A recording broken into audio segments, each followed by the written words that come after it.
ரேட்டடான ஒரு crime story சொல்லட்டுமா? அதுவும் வைபவ் நடிச்சது. வைபவோட ஃபில்மோகிராஃபிலேயே ஏஆதமானுக்கு அடுத்து இந்த படம் தான் எனக்கு ரொம்ப பிடிக்கும்.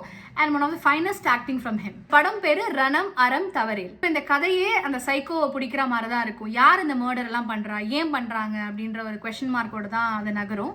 போலீஸ்க்கு எப்படி வைபவ் ஹெல்ப் பண்றாரு, ஏன் ஹெல்ப் பண்றாரு, ஏன்னா அவர் ஒரு ஸ்கெட்ச் ஆர்டிஸ்ட், அவர் எப்படிலாம் ஹெல்ப் பண்றாரு, அது அவர் ஏன் பண்றாரு, பட்டர்ஃப்ளை எஃபெக்ட்னு சொல்லுவாங்க இல்லையா, விஷயம் நடக்கும், எங்கேயோ நடக்கும், அதால எப்படி நம்ம எஃபெக்ட் ஆகிறோம், அது எப்படி நம்ம கூட ரிலேட் ஆகுது, எப்படி அது கனெக்ட் ஆகுது அப்படின்றது தான் பட்டர்ஃப்ளை எஃபெக்ட். ஸோ அது இந்த படத்தில் வந்து நம்ம பார்க்க முடியும். ஸோ வைபவ் வந்து எதுக்கு அதை ஹெல்ப் பண்ண வராரு, அந்த கிரைம்லாம் நடந்ததுக்கும் வைபவுக்கும் என்ன கனெக்ஷன் அப்படின்றது. ஸோ அந்த சைக்கோவுமே என்ன மாதிரியான சைக்கோ அப்படின்றதுல ஒரு ட்விஸ்ட் வச்சுருப்பாங்க.